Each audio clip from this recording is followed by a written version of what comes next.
পৃথিবীর মধ্যে 6টি শ্রেষ্ঠ দোয়া। এই দোয়াগুলোর আমল যদি কোনো বান্দা বান্দি করতে পারে তাহলে পৃথিবীতে যতগুলো দোয়া আছে তার ভিতরে এই দোয়াগুলোই সর্বশ্রেষ্ঠ দোয়া বলেছেন নবী করিম সাল্লাল্লাহু আলাইহি ওয়াসাল্লাম।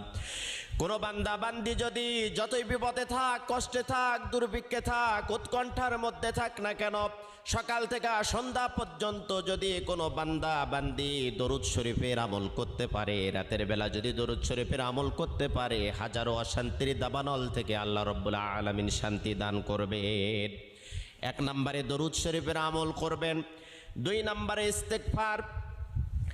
আপনার মুখটা এমন হয়ে যাবে আল্লাহ রাব্বুল আলামিনের কাছে দোয়া করার সাথে সাথে আপনার দোয়াটা কবুল হয়ে যাবে। সব সময়ের জন্য পড়বেন আস্তাগফিরুল্লাহাল্লাযী লা ইলাহা ইল্লা হুয়াল হাইয়ুল কাইয়্যুম ওয়া আতুবু ইলাইহি। যদি না পারেন তাহলে পড়তে থাকবেন শুধু আস্তাগফিরুল্লাহ। 3 নম্বরে আপনি পড়বেন ইয়া যাল জালালি। পৃথিবীর মধ্যে 6টি শ্রেষ্ঠ দোয়া।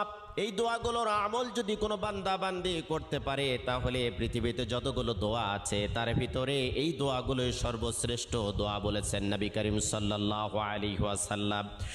কোনো বান্দা বান্দি যদি যতই বিপদে থাক, কষ্টে থাক, দুর্ভিক্ষে থাক, উৎকণ্ঠার মধ্যে থাক না কেন, সকাল থেকে সন্ধ্যা পর্যন্ত যদি কোনো বান্দা বান্দি দরুদ শরীফের আমল করতে পারে, রাতের বেলা যদি দরুদ শরীফের আমল করতে পারে, হাজারো অশান্তির দাবানল থেকে আল্লাহ রাব্বুল আলামিন শান্তি দান করবেন।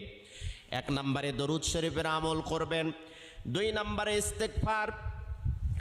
আপনার মুখটা এমন হয়ে যাবে আল্লাহ রাব্বুল আলামিনের কাছে দোয়া করার সাথে সাথে আপনার দোয়াটা কবুল হয়ে যাবে। সব সময়ের জন্য পড়বেন আস্তাগফিরুল্লাহাল্লাযী লা ইলাহা ইল্লা হুয়াল হাইয়ুল কাইয়্যুম ওয়া আতুবু ইলাইহি।